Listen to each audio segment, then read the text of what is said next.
My father asked me to sell the house I inherited to give his girlfriend half the money, but when he discovered she manipulated him and stole $30,000, justice came in the most unexpected way, and now she lost everything. I'm 23 years old. I'm in college and I live in the house I inherited from my grandparents. And if someone had told me a few years ago that I was going to have to kick my own father out of my house, I literally wouldn't have believed it. But here we are. And I need to tell this story because it was a total disaster that almost destroyed my relationship with my dad forever. Although in the end, well, things took a turn that nobody expected. I guess I should start at the beginning, when my mom died of cancer. I was 11 years old. I was still a kid, and everything happened so fast that I didn't even really process what was happening. One day, Mom was there, weak but there. And the next, my grandparents were explaining to me that she had gone to heaven, and all those things you tell in one-year-old girl who just lost her mom. My dad was working out of town at the time, like he traveled a lot for his job, so I basically lived with my maternal grandparents in their house just outside the city. It was a nice house. Nothing fancy but comfortable, with a big yard and all that. What happened next was that my grandparents, God bless them, left me the house when they died. I was like 16 when that happened. First, my grandfather died of a heart attack, and then my grandmother like 2 years later. I think from sadness more than anything because they were super close. The thing is that in the will they put that the house was mine. Completely mine. I guess because they knew my dad was going from one place to another with his work, and they wanted to make sure I had a stable place. My dad didn't even fight it. To be honest, he agreed and said it was fine, that it was best for me. I lived there alone for a while I finished high school. Well, not totally alone because my great-uncle lived nearby and took care of me. They helped me with the bills and stuff like that because, obviously, I had no idea how to manage a house at 16, but legally the house was mine. My dad sent me money for expenses and came to visit me when he could, but he was still working away most of the time. Fast forward to when I was 21. I was already in college studying graphic design, and my dad calls me one day and says, "Hey, honey, I met someone and things are getting pretty serious. Would you mind if we moved into the house with you?" I thought, well, he's my dad. Of course he can come live in the house. Plus the house is big, and I was there alone most of the time because I spent a lot of time on campus. I said yes without thinking much about it. What I didn't know, and this is where the problems start, is that my dad's girlfriend's name was Alicia. She was like 10 years younger than him. My dad was like 45 at the time, and she was around 35, I think. And she came with 2 kids from a previous relationship, a 6-year-old boy and an 8-year-old girl. When he told me, I was like, okay, this is more than I expected, but whatever. I told him it was fine. All in all, the house had 4 bedrooms. I used one. They could use another. And the kids the other 2. So in theory, there was room for everyone. They moved in like in March of that year. I don't remember the exact date, but I do know it was hot. Alicia from the beginning was weird with me. She wasn't exactly mean, but there was something about the way she looked at me that made me uncomfortable. She always made comments about how I should help more around the house, even though I paid my share of utilities and cleaned up my mess. And her kids? Well, they were normal kids, I guess. They ran around everywhere and made noise, but that didn't bother me that much. What did bother me was that Alicia started redecorating everything without asking me. Like she moved the living room furniture, changed the curtains, put her stuff everywhere. And when I said something to my dad, he just told me not to be so territorial, that it was just decoration. Things were going more or less okay. Let's say we had found a kind of uncomfortable balance where I basically stayed in my room or at the university to avoid the drama until like 6 months later, in September. I think Alicia announced she was pregnant. My dad was super happy, like really excited because he was going to have another child, and I was genuinely happy for him. But that's when everything went to hell. Like 2 weeks after the pregnancy announcement, Alicia called me into the living room one day when my dad wasn't there. The kids were at school, and she told me very seriously, "We need to talk." I thought it was going to be about the baby or, I don't know, something like that. But no. This woman literally told me I needed to move out. Just like that. I looked at her like, "Excuse me, what?" And she explained, very calmly as if it were the most logical thing in the world, that with the baby on the way, and her mom who was also going to move in with us to help with the kids, there wasn't enough space in the house, and that I was already grown up. Was 21. I could get an apartment or whatever. I couldn't believe it. I mean, seriously? I told her, Alicia, this is my house. Literally my house. I'm not going anywhere. And that's when I saw her face change completely. She looked at me kind of confused and says, Your house? What are you talking about? This is your dad's house. And I told her, No, this is my house. I inherited it from my grandparents. It's in my name. My dad only lives here because I allowed it. The face she made. Seriously, I'll never forget that expression. She went pale, like she'd seen a ghost, and started stuttering something about how my dad had never told her that she assumed the house was his. How was it possible he hadn't told her something so important? I shrugged and told her, Well, I don't know what to tell you. But yeah, the house is mine, and I'm not leaving. When my dad came home that night, the house was a battlefield. Alicia was hysterical, screaming at him about how he hadn't told her the house wasn't his, that she had planned everything thinking they would eventually live there alone, that I was going to inherit, but that would be like in years, not that it was already mine. My dad was trying to calm her down, but she wouldn't stop screaming, saying he had deceived her. How could she trust him if he had lied to her about something so big? I was in my room listening to everything because I didn't want to be in the middle of it, but I could hear perfectly. My dad was telling her he hadn't lied, that it just never came up, that he assumed she knew, or that it didn't matter because we were family anyway. But Alicia kept screaming that it did matter, that she had left her apartment and brought her kids thinking this was going to be her house, not the girl's house, meaning me. As if I were 5 years old still. The argument lasted hours, literally, and in the end, Alicia started packing her things. At 11 at night, she was putting clothes in suitcases and saying she was going to her mom's house with the kids. My dad was trying to stop her, but she wouldn't listen to anything. The kids were confused and crying. It was a total mess. In the end, they left, all 3 of them, in her car. And my dad just stood there at the entrance of the house watching them go. I thought that was going to be the end. You know, that they were going to break up and everything would go back to the way it was before, but no. Like a week later, my dad came to talk to me. He looked tired, like really exhausted, and he told me that Alicia was pregnant with his child and that he wanted to be there for the baby, that he needed to fix things with her. And then he said something that left me frozen. He asked me to sell the house and split the money in half. I just stared at him, unable to believe what I was hearing. I told him, Are you serious? You want me to sell the house that my grandparents left to me? The house that is literally the only thing I have from them, to give you half the money? And he told me yes, that it was fair, that he was my father and I should help him, that with that money he could buy something with Alicia and start over. I told him no, absolutely not. The house was mine, my grandparents left it to me for a reason, and I wasn't going to sell it. It wasn't even about the money, it was about the principle, you know? It was my inheritance, my connection with my grandparents, the place where I grew up after Mom died. I couldn't just sell it because my dad's girlfriend didn't like that she wasn't the owner. My dad got angry, like really angry. He told me I was being selfish, that I didn't think about anyone but myself, that he had raised me, and I owed him this. I reminded him that technically my grandparents raised me more than he did because he was always traveling, and that was a low blow.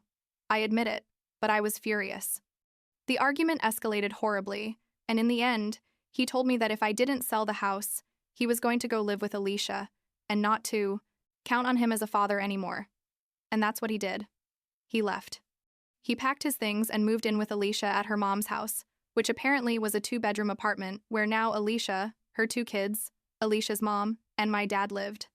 They told me they were super cramped, but that at least it was a real home where everyone respected each other or something like that. My dad almost completely stopped talking to me. He only sent me curt text messages when he needed something. Like 3 months passed, and Alicia gave birth. I had a little brother. Well, half-brother technically. My dad sent me a picture by text but didn't invite me to the hospital or anything. When I saw the picture of the baby, I felt weird things. Like I wanted to meet him, but I was also hurt because my dad had basically cut me out of his life for not giving him my house. The thing is that living in that small apartment with a newborn, 2 kids, the mother-in-law, and Alicia, who apparently was super demanding, after giving birth, was driving my dad crazy. Like a month after the birth, I got a message from him asking if they could move back into the house. Just like that. As if nothing. as if he hadn't threatened to disown me and treated me like garbage for not selling him my house. I told him no. I wrote him a long message explaining that he had hurt me a lot, that he had chosen a woman he barely knew over his own daughter, and that no, they couldn't come back, that they could look for their own place if they wanted space. But my house wasn't an option. He left me on red. Like 2 weeks later, my dad showed up at the house. Alone, without Alicia, without the baby. He looked horrible, like he hadn't slept in days. He asked to talk, and I, after thinking about it for a while, let him in. We sat in the living room, the same living room where everything had exploded months before, and he started crying. My dad, who I had never seen cry, not even when Mom died, was there crying in my living room. He told me everything.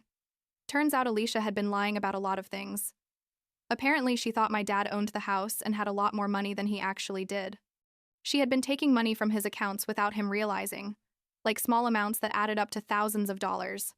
He also discovered that she had been in contact with her ex, the father of her 2 older kids, basically planning to get everything she could from my dad and then leave. My dad found the messages on her phone when she left it behind one day.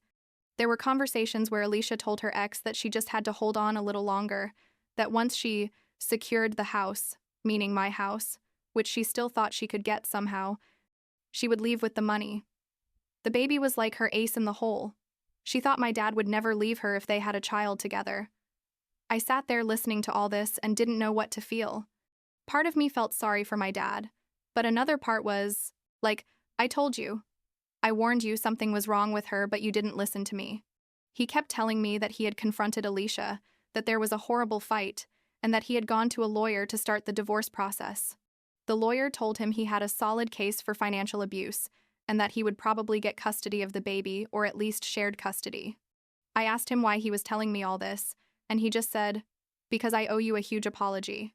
He told me he had been an idiot, that he had treated me horribly, that he had prioritized a woman he barely knew over his own daughter, and that he was so sorry. He didn't ask to move back into the house. He didn't ask for money. He just asked for forgiveness. I cried. I'm not going to lie. I cried, like I hadn't cried in months because I had missed my dad so much and had been so angry and hurt. I told him I was sorry too, that maybe I had been too hard on him when he was just trying to make his relationship work. And I told me no, that I had been right all along, that he should have listened to me. Several months passed, I think like 5 or 6, while the divorce went through. The court ruled in my dad's favor. Alicia had to return some of the money she had taken, not all, but some, and he got shared custody of the baby. The other 2 kids stayed with Alicia, which made sense because they weren't my dad's children, but the truth is, I missed them a little. They had always been nice to me. My dad and I started rebuilding our relationship slowly. At first, we just met for coffee occasionally, then dinners, and eventually we got back that connection we had before the whole mess with Alicia. He never asked me again to sell the house, never asked to move back in. He completely respected my boundaries. Like a year after the divorce, my dad met someone else. Her name is Laura. She's a nurse. She's like 43 years old, and she's genuinely one of the kindest people I've ever met. She has a daughter in college from a previous relationship, and when my dad introduced her to me, I liked her immediately. The best part of all is that Laura knew from the beginning that the house was mine. My dad learned his lesson and was totally transparent about everything. When things got serious between them, like 8 months into dating, my dad asked me if I would mind if Laura and her daughter moved in with him at the house. And this time, it was different. You know? He really asked me. He didn't assume. He didn't pressure me. He just asked. I told him yes, that it was fine, but that I wanted to talk to Laura first, to make everything clear. I talked to Laura at a coffee shop, just the 2 of us, and I explained the whole story with Alicia. I told her the house was mine, that wasn't going to change, and that I needed to know if she was okay with that. Laura took my hand and told me, "Honey, it's your house. I'm just a guest, and any day you decide you need your space, I will completely respect it." I asked me what rules I wanted to establish, and together we made like a verbal agreement of how things were going to be. It was so different from how it had been with Alicia that I could barely believe it. Laura and her daughter moved in like 6 months ago, and it's been great. Honestly. Her daughter, who has basically the same name as me. Our names sound similar. It's funny. is in her last year of college studying something in business administration, and we get along super well. Sometimes the two of us make dinner together, while my dad and Laura are on their shifts. She works at the hospital and sometimes has night shifts. The atmosphere in the house is completely different. There's respect, there's communication, there are clear boundaries that everyone respects. Oh, and I have to mention that I met someone. His name is Alex. I met him at a friend's party like 8 months ago. He works in something with software. You don't really understand what he does exactly, but it sounds, and he's basically the most understanding person in the world.